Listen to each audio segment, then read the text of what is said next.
শ্যামবাজারের কর্মচারী, শ্যামবাজারের শ্রমিক, শ্যামবাজারের ছোটখাটো দোকানদার, শ্যামবাজারের মাছ বাজারওয়ালারা, শ্যামবাজারের প্রত্যেক ব্যক্তি যদি নিজেকে সোনা বানায় যেতে পারি, তাহলে মিলবে ওই জান্নাত যেটার কথা বলা হলো।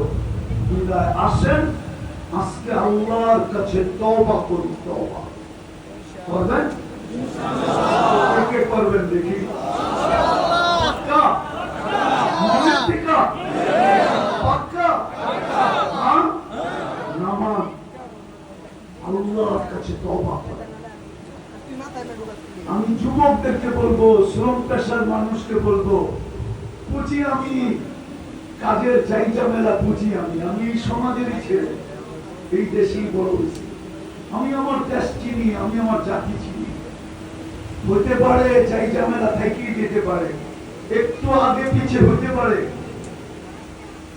আগে পিছিয়ে হইতে পারে, কিন্তু একটা কথা পায়ে হাত দিয়ে বলবো, যখন ঘুমাইতে যাব না, ঘুমাইতে হাত দুটা উঠে ডেলি তওবা করবো যে আল্লাহ ঘুমাইতে চললাম, সারাদিন তুমি ডাকছো, আমি কাছে আসতে পারি না, সারাদিন তুমি ডাকছো, আমি আল্লাহ আল্লাহ বলতে পারি না, এখন আমি ঘুমাইতে চললাম, কাল সকালে তুমি উঠাইলে আমি উঠবো। আচ্ছা বলেন তো, এই শ্যামবাজারের শ্রমিকদেরকে আমি জিজ্ঞাসা করি, কেননা শ্যামবাজারে বেশিরভাগই শ্রম হলো শারীরিক ভাবে, ঠিক না? যান্ত্রিক তো না, যান্ত্রিক বোঝেন, যন্ত্র দিয়া তো না, কি দিয়া? শরীর দিয়া না? হ্যাঁ, আচ্ছা শ্রমিকরা বলো, সারাদিন শ্রম দেওয়ার পরে বিকাল বেলা যখন বাড়িতে ফিরি, তো শরীরটা মনে হয় না বিলকুল চুর চুর হয়ে গেছে?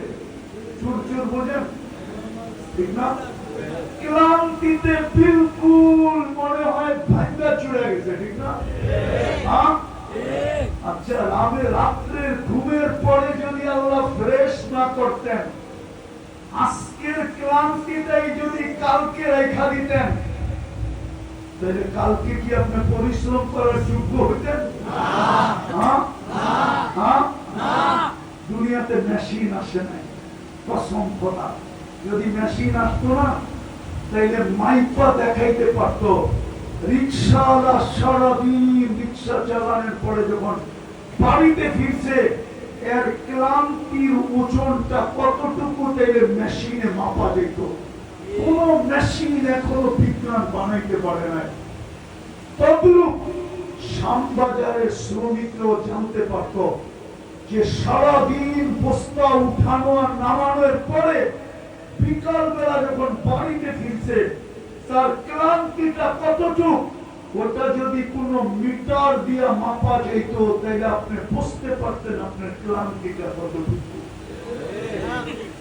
কিন্তু রাত্রে ঘুমের ভিতরে দূর করে কে? সকালে আপনাকে চাঙ্গা বানায় কে? বরং অনেক কর্মচারী তো এরকম পাওয়া যাবে, শ্রমিক, যে আইসা বলবে যে গতকালকে যতটুকু চাঙ্গা না ছিল